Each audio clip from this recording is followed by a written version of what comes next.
મહાપ્રભુજીની 9મી બેઠક એ શ્રી રાધા કૃષ્ણ કુંડની બેઠક છે. આ બેઠક વ્રજમાં બહુલાવનથી 16 કિલોમીટર, ગોવર્ધનથી 5 કિલોમીટર અને મથુરાથી 24 કિલોમીટર દૂર રાધા કૃષ્ણ કુંડ ઉપર છોકરના વૃક્ષ નીચે આવેલી છે. બહુલાવનથી તોસ અને જખન ગામે થઈ શ્રી રાધા કુંડ તરફ જવાય છે. રસ્તામાં આવતા રાર ગામ પાસે શ્રી યમુનાજીના નિકુંજનો પ્રારંભ થાય છે. ત્યાંથી આગળ જતા શ્રી રાધા કુંડ અને શ્રી કૃષ્ણ કુંડ જવાય છે.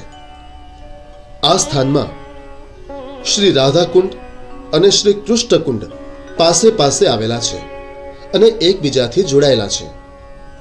આ બંને કુંડની આજુબાજુએ શ્રી સ્વામિનીજીની અષ્ટ સખીઓ ચંદ્રભાગા, ચંપકલતા, ચંદ્રાવલી, લલિયા, વિશાલા, બહુલા, સંધ્યાવલી અને ચિત્રાના 8 કુંડો અને મંદિરો આવેલા છે.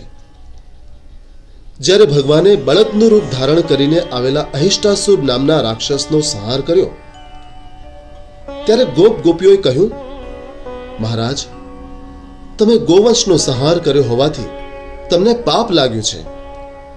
તેના નિવારણ માટે તમારે તીર્થ સ્નાન કરવું જોઈએ. ત્યારે પ્રભુએ પોતાની બંસરીથી એક કુંડ બનાવ્યો. તેનું નામ કૃષ્ણ કુંડ. તે જ સમયે શ્રી સ્વામિનીજીએ પોતાના નખથી બાજુમાં જ બીજો કુંડ બનાવ્યો. તેનું નામ રાધા કુંડ. આ કુંડની નીચે શ્રી સ્વામિનીજીની અલૌકિક નિકુંજ આવેલી છે. એક દિવસ શ્રી મહાપ્રભુજી પ્રાતઃકાલના સમયમાં અહીં બિરાજમાન હતા. ત્યારે શ્રી ગિરિરાજના શિખર પર શ્રીનાથજી બાવા શ્રી સ્વામિનીજી સાથે પધાર્યા. તેમના દર્શન કરીને આપશ્રી પણ શ્રીનાથજી પાસે પધાર્યા. અહીંથી શ્રી વલ્લભ કુસુમ સરોવર તરફ પધાર્યા. ત્યાં કુસુમ સરોવરમાં સ્નાન કરી આપે પોતાના સેવકોને કુસુમ સરોવરનું મહાત્મ્ય કહ્યું.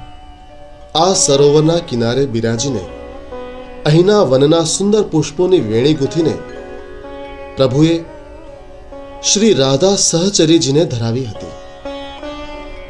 આ સ્થાનમાં ઉદ્ધવજી લતા અને ગુલ્મના રૂપમાં બિરાજે છે. શ્રીમદ ભાગવતમાં પણ ઉદ્ધવજીએ એવી પ્રાર્થના કરી હતી કે હે પ્રભુ, તમે મને આ ભૂમિમાં કોઈ લતા, કોઈ વેલ, કોઈ ઘાસના રૂપમાં જન્મ આપો કે જેથી કરીને શ્રી ગોપીજનોના ચરણની રજ મારા ઉપર ક્યારેક પડી શકે. અહીં શ્રી મહાપ્રભુજીની 2 બેઠકો આવેલી છે. એક બેઠક શ્રીમદ ભાગવતનું પારાયણ કર્યાની અને બીજી બેઠક સંધ્યા વંદનની છે. આ બેઠકોની સાથે શ્રી ગુસાઈજીની બેઠક અને શ્રી ગોકુળનાથજીની બેઠક પણ આવેલી છે.